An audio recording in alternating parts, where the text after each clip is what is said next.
Hola, ¿qué tal? Bienvenidos a esta nuestra sesión. El día de hoy vamos a abordar los contratos, que son los contratos traslativos de uso. Les subo la presentación e iniciamos nuestra actividad.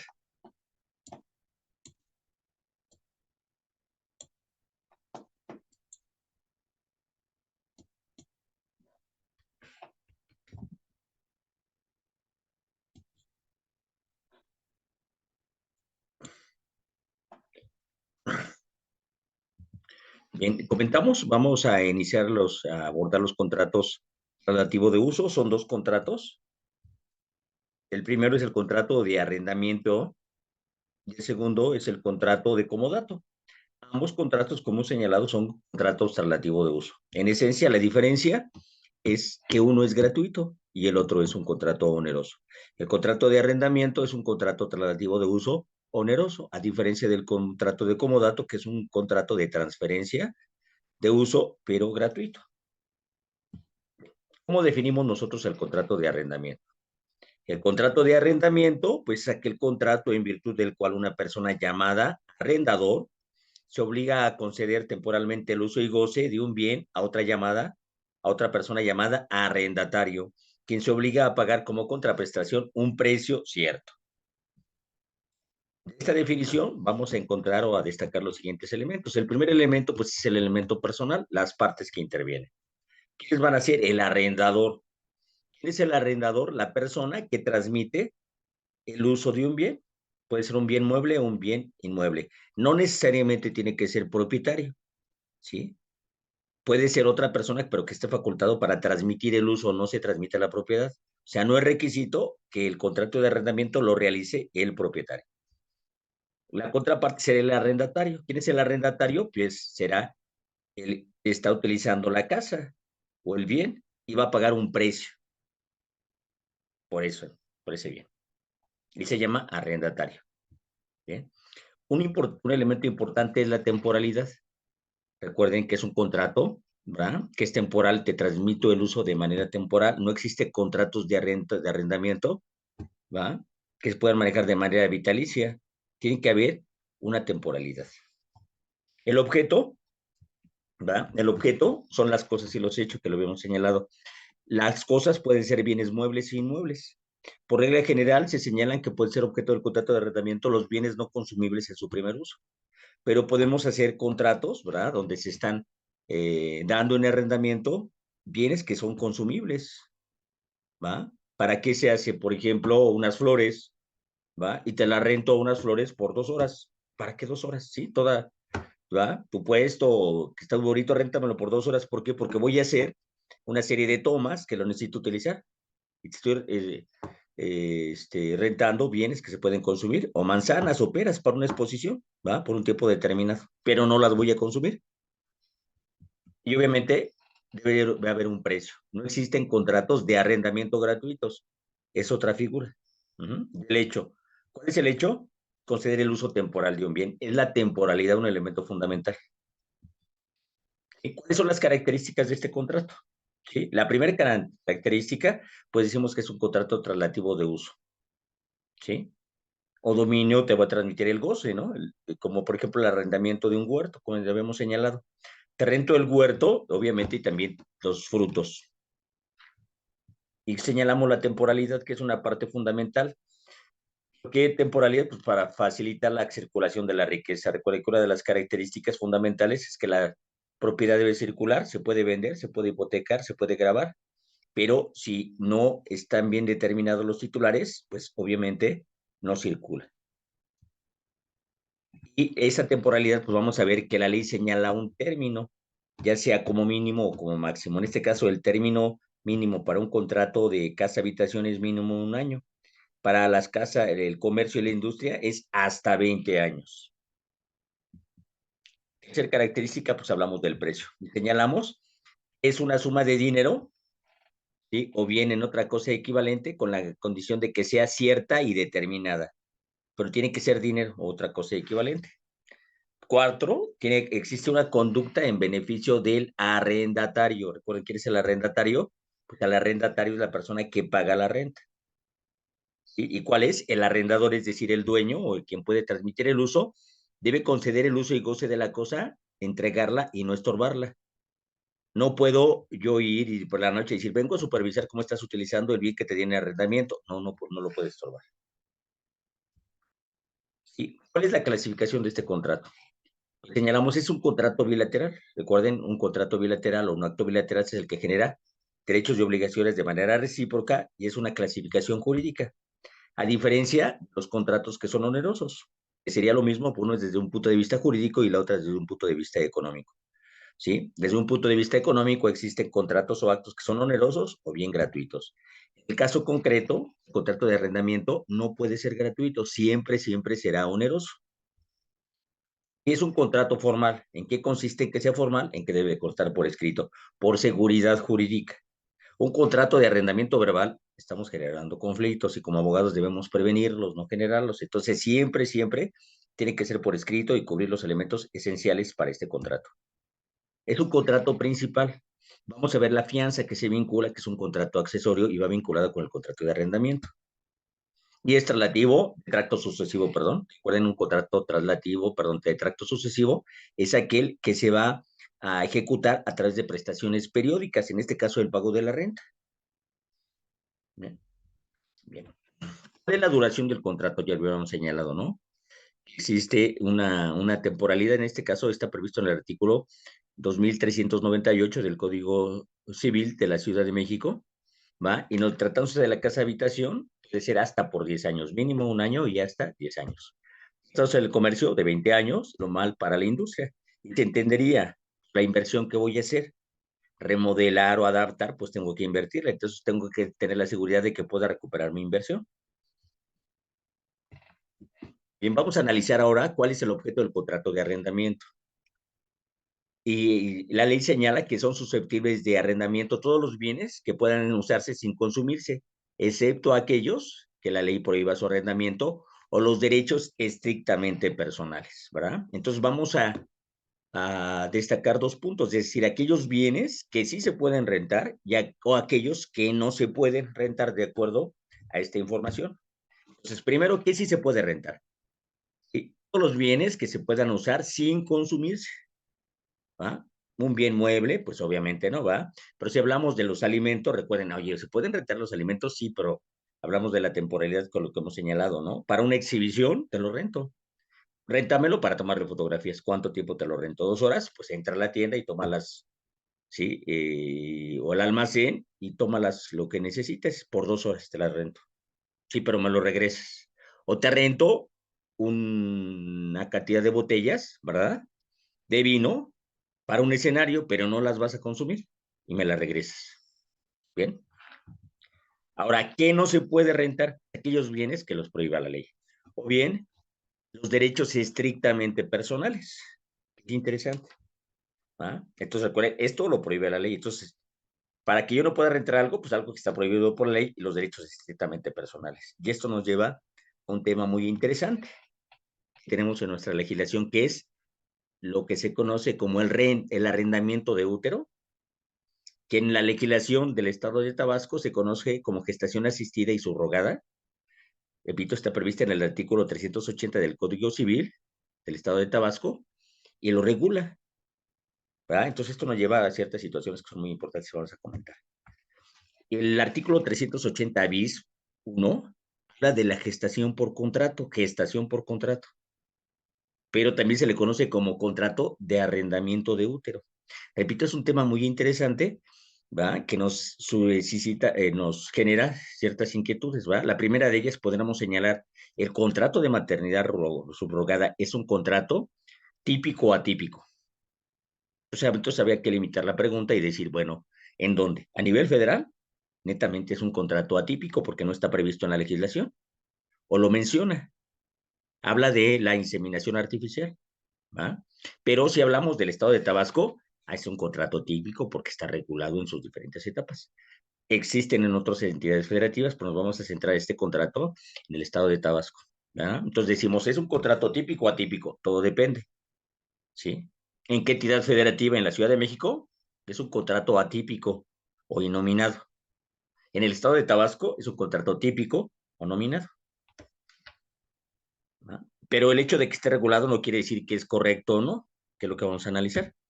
Bueno, este artículo señala y establece lo siguiente: la gestación por contrato, se efectúa a través de la práctica médica mediante la cual una mujer gesta el producto fecundado por los padres contratantes, o sea, los padres contratan, ¿eh?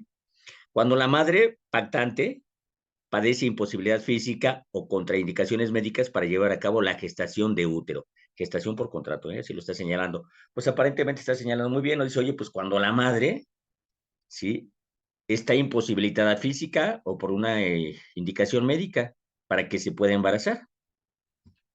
Es la única limitante, pues vamos a ver que no.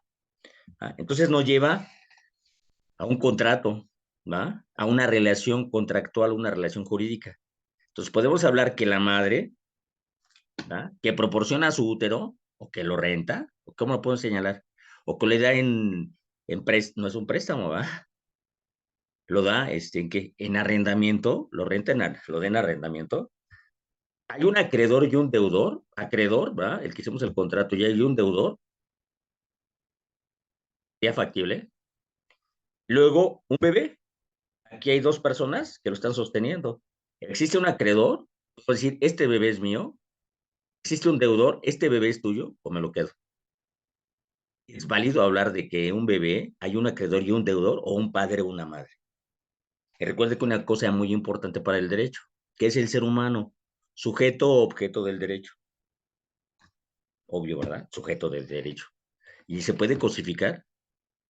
La madre, las mujeres llegaron a una situación de una simplemente máquina reproductora, y los bebés son sujetos, ¿o no? Ahí yo soy el acreedor, tú eres el acreedor, es el papá, el padre, ¿no? Que es una situación interesante. Y la pregunta, ¿esto son derechos personales? ¿Personales o no? Porque la ley dice que se prohíbe los derechos estrictamente personales. Entonces, el gestar un bebé no es algo personal, muy personalísimo, no es algo sumamente valioso. Qué interesante esta situación, ¿verdad?, que se presenta. Bueno, entonces, el Tabasco se maneja esta figura, ¿verdad? El artículo 82 bis habla o regula la maternidad subrogada. ¿Qué implica la maternidad subrogada? Pues implica la gestación, sea inseminada, aportando sus propios óvulos, o sea, la mujer aporta sus óvulos y después entrega al recién nacido a la madre, ¿sí?, mediante la figura de la adopción plena. Es decir, la madre, que sería la madre fisiológica, y la madre biológica aporta sus células germinales, ¿sí? ¿Qué le van a fecundar? Pues el semen. Entonces, esa madre, que es la madre gestante, y la madre genética, pues el bebé lleva sus genes, y ya cuando nace el bebé, lo entrega mediante la figura de la adopción plena. Recuerden que existen 2 sistemas de adopción: la adopción simple, que es revocable, y el vínculo jurídico se establece únicamente entre adoptante y adoptado. Y la adopción plena, donde el hijo adoptado entra a formar parte de la totalidad de la familia y se equipara a un parentesco consanguíneo. Entonces aquí entra la figura de la adopción plena. Entonces, bajo esta figura es muy lógica, ¿verdad?, porque obviamente está amparado, no estamos burlando ni la naturaleza ni la ley, se reconoce la madre biológica, la madre genética, la madre gestante, es el hijo y lo da en adopción plena, ¿verdad? Y lo que genera así controversia es la maternidad, la gestación o el contrato de gestación por sustitución, que implica que la gestante sea contratada a la madre, ¿sí?, la madre fisiológica, ¿sí?, exclusivamente para aportar en su vientre un embrión obtenido por la fecundación de gametos de la pareja o persona contratante, ¿sí? Va, 2 mujeres o un matrimonio trae un óvulo fecundado y se lo implantan a la madre gestante. Está rentando su útero, ¿o no? ¿O cómo lo vamos a manejar? ¿Es un contrato de arrendamiento de útero? ¿Qué conlleva? ¿Es gratuito o es oneroso? Sí, esto no lo hacen gratuitamente, ¿verdad? No es algo muy grato, ¿verdad? Digo, físicamente me refiero a ello, ¿verdad? Bueno, y obviamente pueden ser 2 mujeres o 2 hombres, o un hombre y una mujer. Son 2 hombres, se le entregan un óvulo ¿va? ¿Y esos gametos de dónde vienen? ¿Quién te los dio? ¿Cómo los obtuviste? ¿Son tuyos o qué? ¿Cómo fue? ¿Los compraste? ¿Te los donaron? ¿Quién te los donó? Y eso lo vamos a ver porque hay una regulación. Recuerden, esto es el artículo 380 bis 2 del Código Civil de Tabasco. ¿Sí? Entonces vamos a analizarlo un poquito con mayor profundidad, los temas que ya vimos con anterioridad. ¿Se acuerdan cuando analizamos el acto jurídico o los elementos de los contratos? Y hablamos de los elementos esenciales que era el objeto. Dijimos que el objeto de los actos jurídicos tiene una doble manifestación como cosas o hechos. Y si lo analizamos como una cosa, dijimos, ¿qué podemos cosificar? Dice, para que pueda ser objeto de un acto jurídico, las cosas deben reunir tres requisitos, ¿sí? Lo que ocupa un lugar en un espacio. Entonces decimos, bueno, un órgano no tiene problemas en cosificarlo, ¿verdad? Pero un órgano viviente, ¿sí? Como viviente, es decir, que es, por decirlo de esa manera, ¿no? Pues el órgano pues, lo tiene la madre, ¿va? Y mi órgano es el útero, y yo, pues obviamente los accesorios y la suerte es lo principal, ¿va? Ni modo que nada más te dé el útero, ¿va? Entonces yo lo voy a gestar a tu bebé, estoy rentando mi útero, me rento yo, ¿no? Eso sería válido. Y un bebé, o sea, ¿podemos cosificar al bebé? ¿Va? Bueno, debe de existir en la naturaleza y recordarán que ahí pusimos como ejemplo el unicornio. Un unicornio pues no existe en la naturaleza, entonces pues si hago un contrato para la venta de un unicornio, ese contrato será inexistente por la falta de objeto, ¿va? Y debe estar en el comercio. Que las cosas no están en el comercio y dijimos que no pueden estar en el comercio, están fuera del comercio por disposición de la ley, ¿sí? Como son, por ejemplo, las piezas arqueológicas, los monumentos o los edificios coloniales, ¿va? O históricos, están fuera del comercio, no se pueden vender, ¿va? O por su propia naturaleza. Y hay cosas que no se pueden vender, por ejemplo, la luz del sol, no se puede vender por su propia naturaleza, ¿va? Y número tres, que sean determinadas o determinables, ¿va? Es decir, que se puedan individualizar y separar de las siguientes. Repito, es lo que podemos cosificar. ¿Sí? ¿Qué si podemos cosificar? Pues un órgano, las células, claro que sí. Pero ¿qué pasa con el bebé? Bueno, el segundo elemento del objeto dijimos que podrán ser los hechos. ¿Sí? Dice, para que la conducta o el hecho pueda ser objeto de un acto jurídico, ¿sí? En forma válida, debe reunir dos requisitos. ¿Sí? ¿Cuál es el primero? Ser posible física y jurídicamente. Que hay dos elementos. ¿Es posible gestar un bebé? Claro, jurídicamente es posible. La ley lo permite y nos lleva al segundo elemento. Debe ser lícito. Recuerden, ¿no? El Código Civil no define licitud. La definición de licitud la encontramos en el Código Civil y define ilicitud. Llegamos al conocimiento, a la definición de la ilicitud a través de una interpretación. ¿Cómo es esta interpretación, clase? Recuérdenlo. ¿Va? Bueno, y aquí nos vamos a encontrar con un ordenamiento muy importante. Es la Ley General de Salud. Dos artículos que son fundamentales, entre otros. Y estos son el artículo 462 y el artículo 314. La Ley General de Salud es una ley federal, mientras que el Código Civil es una ley local y más del Estado de Tabasco. ¿Ah? ¿Qué dice estos artículos? Digamos, el hecho debe ser posible, debe ser lícito. La Ley General de Salud, en su artículo 462, establece lo siguiente. Dice, se impondrán de 6 a 17 años de prisión y multa por el equivalente de 8,000 a 17,000 días de salario mínimo general vigente en la zona económica de que se trate, ¿verdad? Y aquí nos lleva a una reflexión, que a la definición de lo que es un delito. ¿Va? Y uno de los elementos importantes para un delito es la sanción. Y recuerden que los delitos se sancionan con penas corporales. Y la pena corporal es la prisión. ¿Va? Entonces, el término de prisión es diferente del arresto. La prisión la ordena una autoridad judicial, mientras que el arresto es una situación, una privación de la libertad administrativa.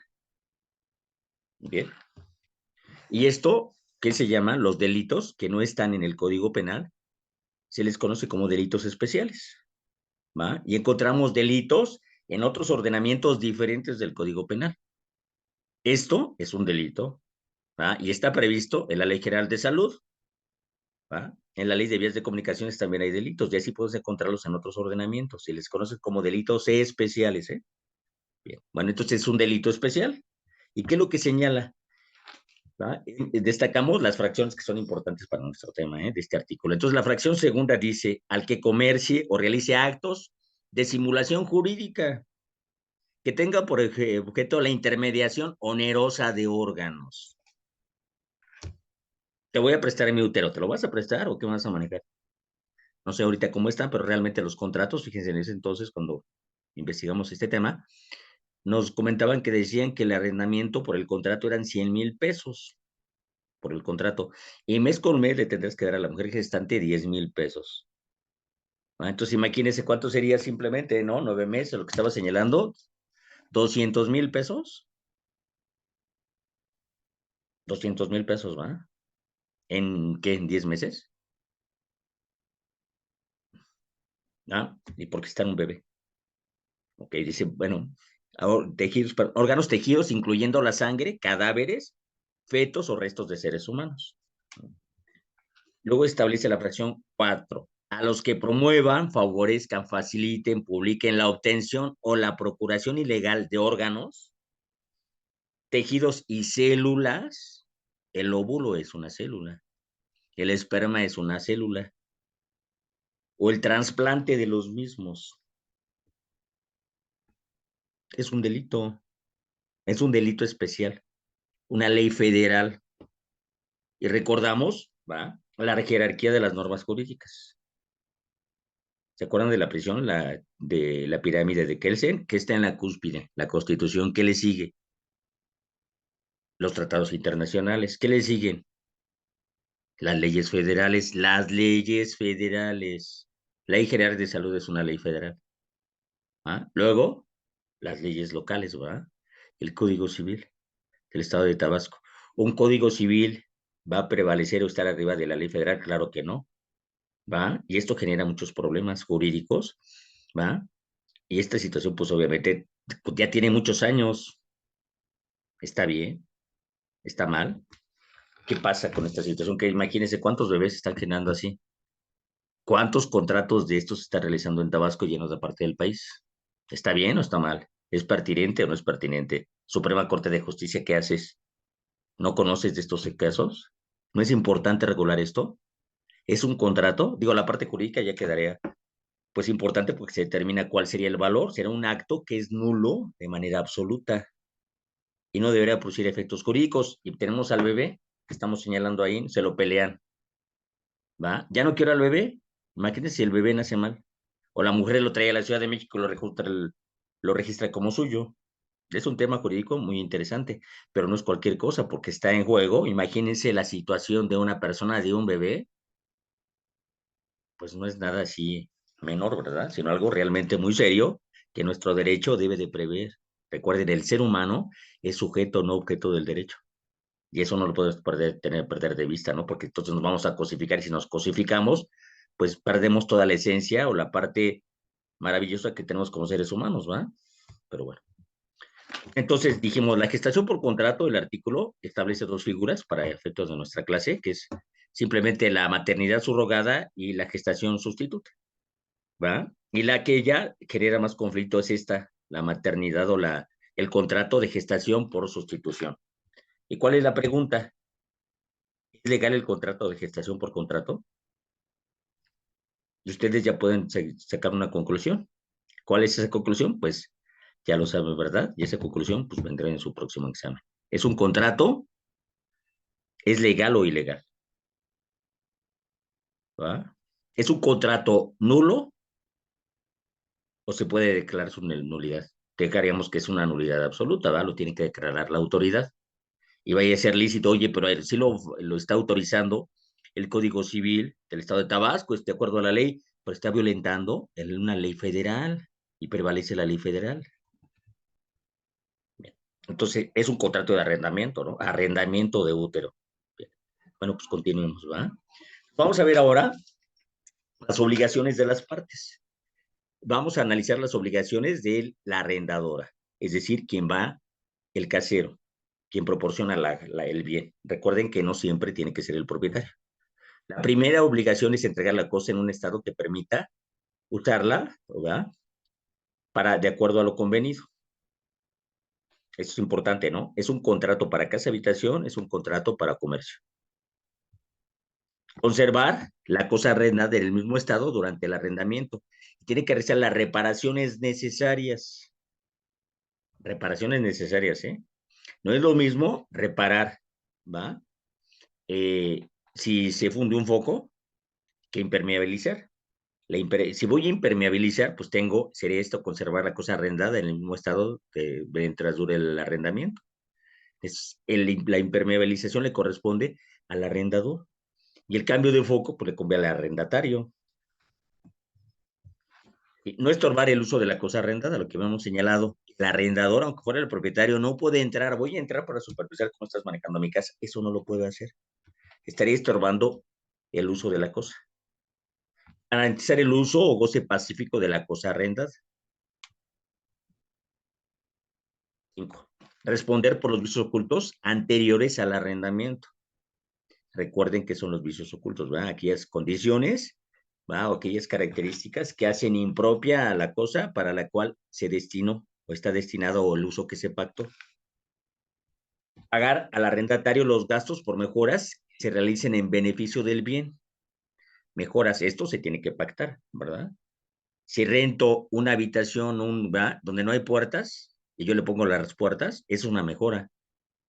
Si le cambio el piso por mármol, pues es una mejora. Si en la cocina no hay nada e instalo una cocineta de manera fija, pues es una mejora. No modificar la forma de la cosa durante el tiempo que dure el arrendamiento, no modificarla. Puedo pactarlo, pero me la entregas igual. ¿Sí? A lo mejor tengo una alberca, sabes que yo no quiero la alberca, bueno, tapa la alberca, ¿verdad? Pero cuando me la entregues, destapa la alberca y me la das con el agua funcionando sin mayor problema y eso se puede pactar. Ahora vamos a comentar algo de las obligaciones del arrendatario. Recuerda que eres el arrendatario, el que usa el bien y el que paga. ¿Cuál sería la primera? Pues obviamente pagar la renta en la forma y en los tiempos convenidos. Eso se pacta en el contrato, recuerden lo que es importante. Pues responde los perjuicios que la cosa arrendada produzca por su culpa.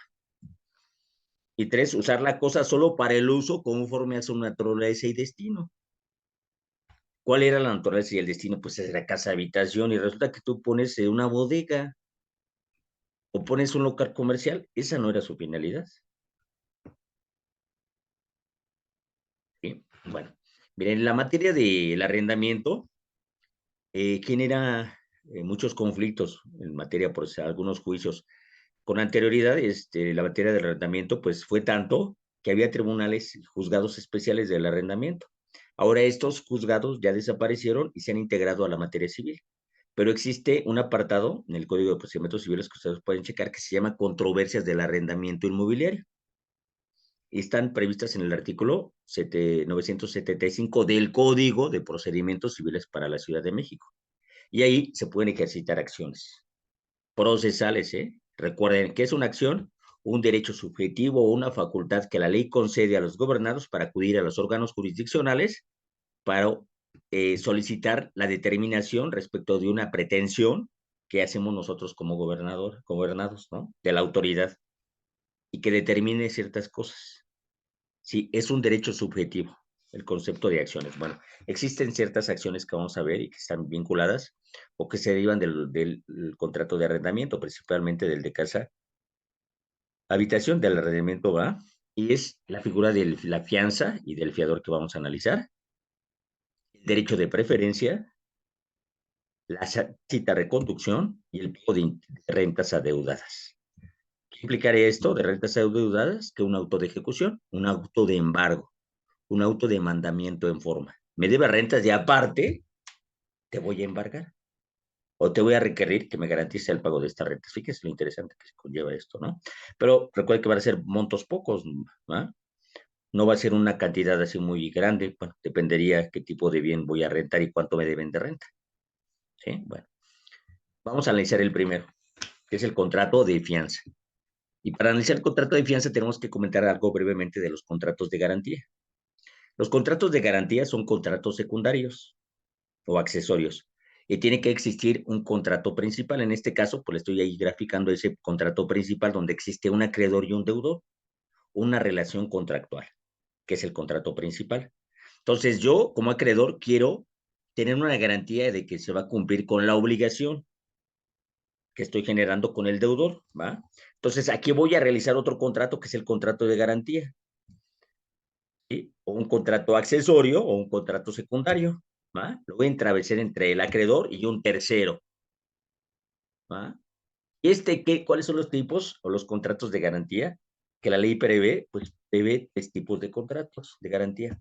El primero que es un contrato de fianza, y el contrato de fianza es una garantía personal, y el fiador responde con todo su patrimonio. ¿Sí? El segundo contrato es el contrato de hipoteca. La hipoteca es un contrato real y solamente se garantiza con el bien dado en garantía. Y el otro sería el contrato de prenda, ¿sí? Donde doy como garantía un bien mueble. ¿Va? Estos tres contratos son contratos de garantía. ¿Va? Muy bien. Entonces, ante el incumplimiento del obligado principal, es decir, el deudor incumple con su obligación, bueno, ¿qué va a hacer el acreedor? El acreedor va a ser efectiva la garantía. La fianza no me pagó el deudor principal, fiador me pagas tú. No me pagó el obligado principal y me diste en garantía la casa en hipoteca, ejecuto la hipoteca. Me diste en garantía un bien mueble, pues ejecuto la prenda. Esos serán los contratos de garantía. ¿Va? Entonces nosotros nos vamos a sentar el contrato de fianza, porque el contrato de arrendamiento se garantiza principalmente con una fianza. ¿Sí? Entonces dijimos el contrato de fianza, perdón, los contratos de garantía, perdón, dijimos que eran tres. ¿Cuáles son estos contratos de garantía, perdón? Dijimos que para que exista un contrato de garantía, primero tiene que existir un contrato principal. En el caso contrato, en concreto, estamos analizando del contrato de arrendamiento, donde existe un acreedor y un deudor. ¿Va? Dijimos, perdón, que estos contratos, los contratos de garantía, es aquel en el cual un tercero se compromete a responder ante un acreedor del cumplimiento de la obligación asumida por el deudor para el caso de que éste no cumpla. ¿Sí? Entonces tenemos el contrato principal que es el arrendamiento. Si el deudor, el arrendatario no cumple, pues entonces voy a hacer efectivo el contrato de garantía. ¿Sí? Te presto una cantidad determinada de dinero, un contrato de mutuo. Y el pago me lo garantizas a través de la hipoteca. Si tú no me pagas, me quedo con el bien. O ejecuto el bien y con eso me cobro. ¿Va? O los contratos que hemos visto en el Monte de Piedad, que hace, a ver, necesito un contrato de préstamo, te voy a prestar tanto dinero y me vas a traer un bien, un reloj, un carro, y ese lo voy a evaluar y en base a eso te presto y me das en garantía ese bien. Y si no me pagas, me quedo con él. ¿Sí? Entonces dijimos, ¿cuáles eran estos contratos? Dijimos que eran tres. El contrato de fianza, que es una garantía personal, ¿va? Y ahí el fiador responde con todo su patrimonio, ¿sí? Después tenemos la hipoteca, que también es una garantía real, y ahí se garantiza con un bien inmueble donde no se deja al titular sin el bien. El deudor hipotecario sigue disfrutando el bien. A diferencia de la prenda, que también es una garantía real, pero el deudor tiene que entregar la prenda y el contrato de prenda se perfecciona con la entrega del bien, ¿sí? El contrato de prenda se perfecciona con la entrega de dicho bien. Bien, bueno. Entonces ahora sí vamos a ver el contrato de fianza. Dijimos que existen estos tres contratos y nosotros vamos a entrar en este contrato de fianza, ¿va? ¿Qué va a pasar en este contrato de fianza? Dijimos que existe un contrato principal que es el contrato de arrendamiento. Acreedor, arrendador, ¿sí? Deudor, arrendatario. Y me tienes que pagar las rentas. ¿Qué contrato de garantía voy a establecer? Para el caso de que el deudor no me pague la renta, pues voy a contratar un contrato de garantía que es un contrato de fianza. Y aquí, pues, vamos a tener presente que se trata de una obligación personal. Tenemos que hacer una labor secundaria para, pues, obviamente, a nuestros clientes, pues, darle seguridad o dar una asesoría acertada. ¿Y qué le vamos a pedir? Que no solamente la persona que dice, oye, yo voy a ser fiador, sí, pero es para que me pagues. Entonces hay que buscar la solvencia de la persona que se ofrece o que estamos seleccionando como fiador, porque de nada no me sirve una persona que es fiador y no tiene bienes.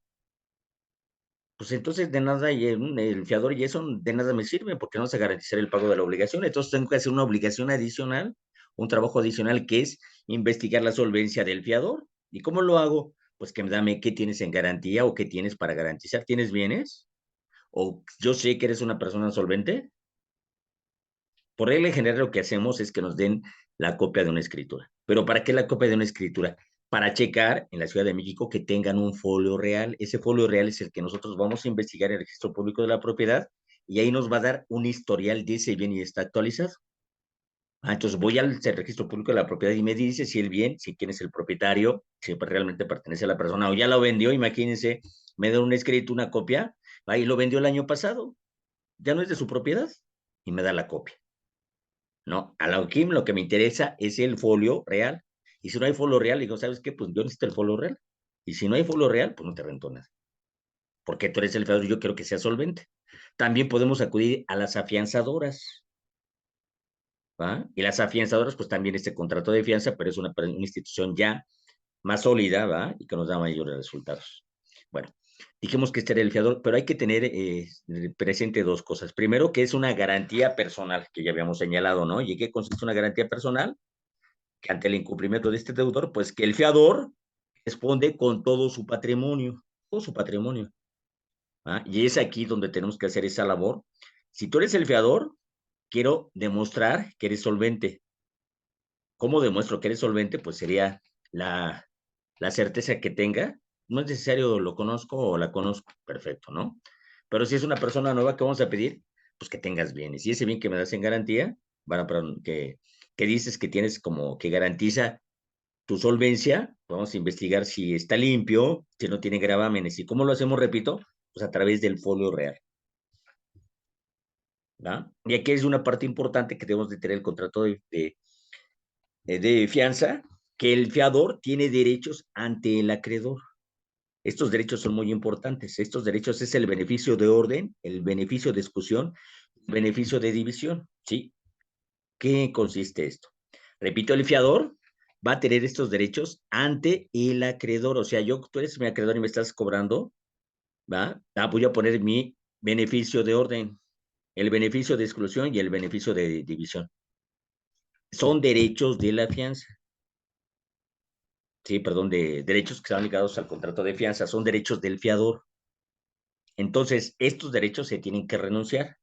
Y si es un derecho que se tiene que renunciar, son cláusulas. Recordarán cuando vimos las cláusulas, cláusulas esenciales, cláusulas naturales y cláusulas accidentales. Las cláusulas naturales son aquellas que, aunque no se invoquen, están previstas en la ley y se pueden invocar. Y se pueden renunciar, pero textualmente, si yo no las renuncio, son vigentes. Entonces, en el contrato de arrendamiento, vamos a poner una cláusula cuando digamos del fiador, y el fiador sería fulanito de tal, tal y tal, y va a responder por todo, ¿no? Un porcentaje del 50, del 100, sería válido. Y vamos a anotar ahí, y el fiador renuncia a los beneficios de orden, de exclusión y división. De esta manera, podemos ir directamente con el fiador o con el deudor. ¿Ah? ¿Por qué?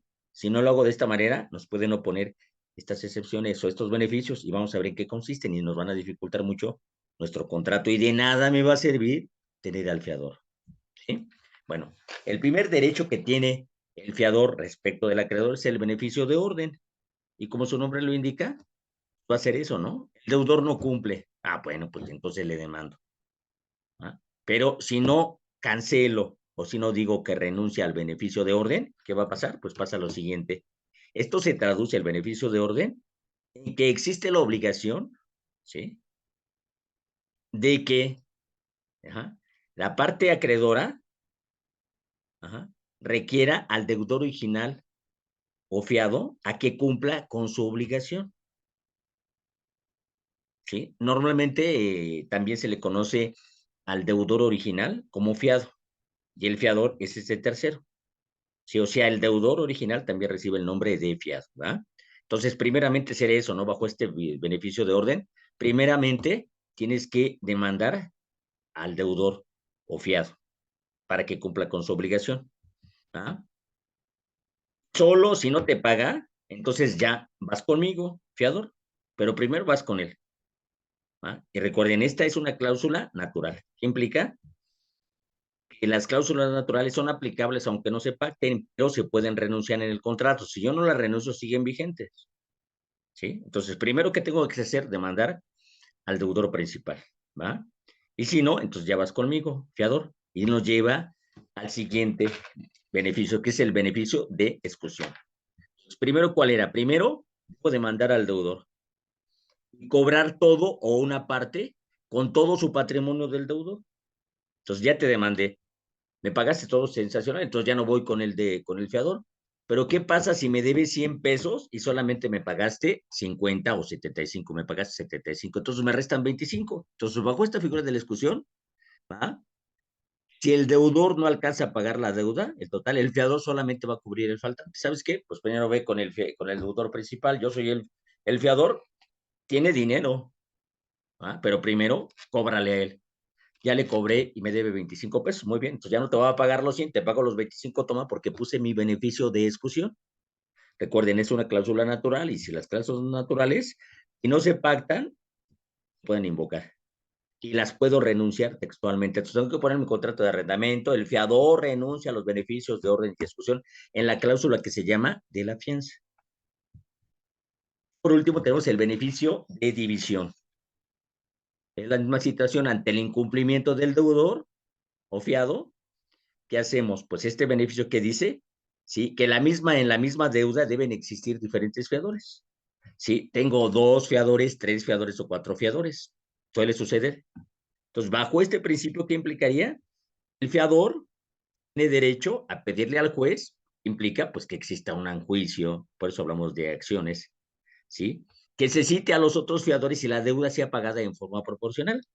Debo 100 pesos, que es la suerte principal, y hay 4 fiadores. Pues oye, pues divídela entre 4 y cada uno paga 25 pesos. Toma, aquí están mis 25 pesos y cobra los otros a los otros 3. Eso se conoce como beneficio de división. Recuerde, es una cláusula natural y esa cláusula natural son aplicables aunque no se pacten, pero se pueden renunciar en el contrato. ¿Sí? Muy bien. Entonces, ¿qué podemos concluir? ¿Sí? Que existe un contrato principal que se llama arrendamiento. ¿Va? Existe un acreedor y un deudor. Y existe otro contrato secundario que se llama contrato de fianza. Entonces, el contrato de fianza se realiza entre el acreedor y un tercero llamado fiador, para el caso de que el deudor principal o fiado no pague. Entonces, el fiado es el deudor, ¿sí? Y el fiador es el tercero. Y estas cláusulas son renunciables, entonces tengo que ponerlas en mi contrato, ¿sí? Cuando ponga la fianza, cláusula de la fianza, señalamos que eres el fiador, que por qué es porcentaje va a responder y anotamos textualmente que se renuncia al beneficio de orden, al beneficio de exclusión y al beneficio de división del fiador. Y con eso, yo, como acreedor, cuando tenga esta eventualidad y tenga que demandar, yo voy a decidir a quién demando, al fiador o al fiado. El fiado, recuerden que es el deudor. Los demando directamente a cualquiera de los dos, sin mayores problemas. Y si no lo hago, imagínense beneficio de orden, beneficio de exclusión y beneficio de división, pues se me complica. Entonces no me sirve la característica de la fianza. ¿Sí? Bueno. Seguimos a la siguiente. Vamos a hablar del derecho de preferencia. ¿Y qué es el derecho de preferencia? Pues lo notamos. Dice, en los arrendamientos que han durado más de 3 años, tiene el arrendatario derecho, ¿sí? A que sea preferido en la renta si está al corriente en el pago de dichas rentas, ¿va? Y que en igual de condiciones se le prefiera a otro sobre un nuevo contrato de arrendamiento, ¿sí? O sea, voy a rentar el contrato, te voy a decir a rentar otra vez el bien y lo quiero rentar a otra persona. Dicen, no, si yo estoy al corriente en el pago de mi renta, si tengo más de 3 años, ¿qué crees? Yo tengo derecho a que me prefieras, derecho de preferencia, a otro. Te voy a pagar la renta que estás señalando, pero no lo tienes que dar a mí. Sí, para eso tengo que tener 3 años y estar al corriente en el pago de mi renta. Que también gozará del derecho de preferencia. El propietario quiere vender el inmueble arrendado. Oye, lo quiero vender, pues primeramente tienes que pues, ser un derecho de preferencia, me lo tienes que ofrecer a mí. Solo si no puedo, entonces ya lo puedes vender a otro, pero en igualdad de circunstancias. Existe otro derecho que se conoce como tácita reconducción. ¿Y qué quiere decir? Pues termina el contrato y yo sigo disfrutando del bien, entonces operó la tácita reconducción. ¿Qué consiste? Dice, si después determinado el plazo por el cual se celebró el contrato de arrendamiento, el arrendatario continúa sin oposición en el uso y goce del bien, el contrato de arrendamiento continuará por tiempo indeterminado. Subrayen que es por tiempo indeterminado. Estando obligado el arrendatario a pagar las rentas que correspondan por el tiempo que se exceda conforme a lo convenido. Es decir, voy a pagar las rentas, pero yo ya continué disfrutando la renta. No me sacaron o no me fui. Entonces ahí se opera lo que se conoce como tácita reconducción. ¿Sí? Y es por tiempo indeterminado, no por un año. Si no es indeterminado, no tiene fecha. Entonces, ¿qué me obliga? Pues a pedirle que se vaya a hacer otros trámites adicionales. Y se le va a conceder un tiempo para que lo abandone y que lo entregue el bien. Pero, ¿qué requisito nos pide? Que la tácita reconducción solo opera en los contratos por tiempo fijo. ¿Sí? Es una característica. Número 2, arrendatario, porque es un derecho del arrendatario, debe continuar en el uso de la cosa. Si yo no la estoy usando, ya no lo puedo usar, no puedo pedir este derecho. ¿Sí? El arrendador, es decir, el que hace el contrato, el que dispone de él, ¿qué tiene que hacer?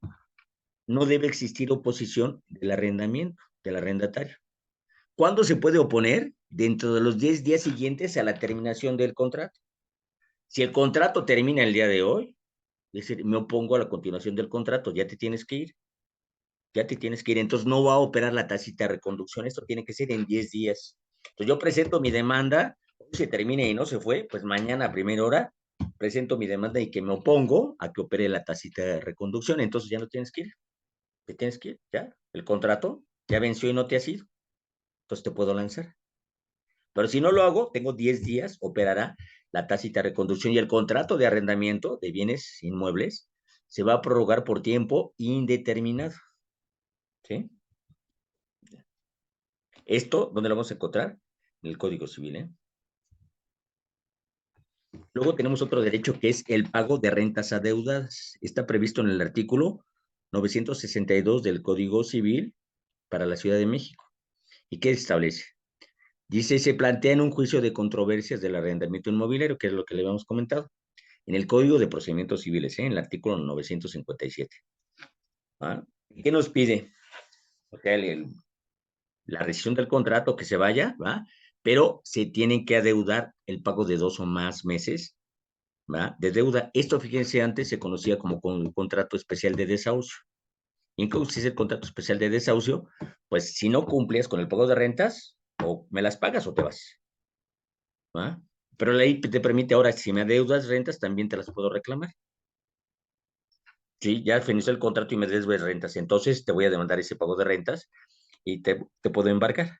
Pero si me debe rentas, es el contrato vigente, te pido pedir este contrato, la rescisión del contrato y me debes 2 o más rentas 12 con una no. ¿Ah? Entonces, el dueño de la casa, el arrendador, va a solicitar al deudor a través de una demanda que le demuestre estar al corriente en el pago de la renta. Si no está al corriente, lo van a lanzar, le van a requerir que él pague la renta, si le van a embargar. Pero hay que tomar en cuenta que si es un contrato de arrendamiento para casa habitación, ¿qué te voy a embargar? ¿Va? Y son mensualidades 20,000 pesos, 6,000 pesos, hay que considerarlo. O es una casa en Las Lomas, o es una casa en el Pedregal, o es una casa en Polanco, una cosa en la Colonia del Valle, o es una mansión, un terreno grande, ¿va? Hay que considerarlo. ¿Va? ¿Y qué pasa? El arrendatario, al contestar, demuestra estar al corriente en el pago de las rentas. ¿Qué va a pasar? Porque termina, el juez dará por terminado el juicio. Porque simplemente es esto, repito, para el pago de rentas, ¿eh? Si me los adeudas. Pero aparte, ya se venció el contrato y me debe rentas, te puedo demandar ese pago de rentas. ¿Sí? Bien. Vamos a ver ahora el siguiente contrato, que es el contrato de comodato, y con esto terminamos nuestra presentación el día de hoy. ¿Cómo definimos el contrato de comodato? Saqué el contrato en virtud del cual una persona llamada comodante concede gratuitamente el uso de una cosa no fungible a otra persona llamada comodatario, quien se obliga a restituirla.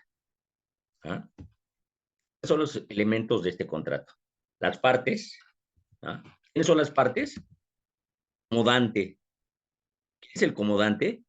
El que otorga el bien. ¿va? ¿Quién es la contraparte del comodatario? ¿Quién lo va a recibir? ¿Va? ¿Y cuál va a ser el objeto? Concede el uso de una cosa no fungible. ¿Sí? ¿Qué son las cosas fungibles? Pues aquellos que pueden ser sustituidos por otros de la misma especie y calidad. No recuerdo cuál es el bien fungible por excelencia, el dinero. Pues aquí son cosas no fungibles. ¿Va? Poder hacer, oye, te puedo dar monedas en comodato. Sí, ¿verdad? Porque tiene que ser la misma moneda. Porque es una moneda. Imagínate, te doy un centenario. Ah, pero me el centenario. Te doy esta moneda que es de colección. Ah, sería esas cosas, pero hay que plantearlo de esa manera. ¿Va? Porque el bien fungible por excelencia, recuerden que es el dinero, ¿eh? Y es un contrato gratuito, es la gran diferencia del comodato, ¿sí? O sea, te voy a dar en comodato una casa, no es arrendamiento gratuito. Si estamos hablando de un con arrendamiento gratuito, no es contrato de arrendamiento gratuito, es un contrato en comodato, ¿sí? Y se dan. Sí, vamos a ver cuáles son las obligaciones del comodante. Concede el uso de una cosa al comodatario, ¿quién lo va a recibir?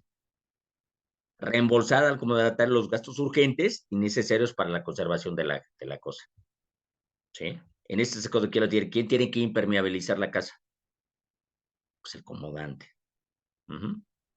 Indemnizar al comodatario los daños y perjuicios que originen los defectos de la cosa si la conocía o no le dio aviso. Ahora, ¿cuáles son las obligaciones del comodatario? Para terminar nuestra clase. Pues van a ser usar la cosa solo conforme a lo convenido. Recuerden, pues obviamente, ¿para qué me estás dando la casa en comodato? ¿Para que la habite? Perfecto, está bien. ¿O para qué me la das? Te la doy en comodato para que pongas una escuela. ¿Por cuánto tiempo? ¿Por 5 años? Perfecto. Me la estás dando en comodato. Observar la cosa y es responsable, ¿sí? de su deterioro que sufra por su culpa, ¿va? ¿Cuál sería por su culpa, va? Pues obviamente si no cuida el bien. ¿Cómo que si no lo cuida? Pues sí, a ver, te doy en comodato el auto. ¿Y dónde dejas el auto? ¿Lo dejas en la calle? No, pues tienes que dejarlo en la casa, ¿no? Tienes que tener tu cochera. Entonces ahí sí será responsable. Entregar los frutos o productos al comodante. En ningún caso corresponden al comodatario, ¿eh? O sea, si te doy en comodato el edificio, ¿va? O la casa, y ahí resulta que hay un cuarto de servicio, y tú estás rentando el cuarto de servicio, eso no se puede, porque te lo estoy dando de manera gratuita, entonces tú no tienes por qué rentar el cuarto de servicio. Si lo haces, sus frutos, esas rentas van a pertenecer al comodante, no jamás podrán pertenecer al comodatario. ¿Sí? Hacer los gastos ordinarios por el uso y conservación de la cosa. Si se funde un foco, pues yo lo cambio. La pintura, pues lo hace el comodatario.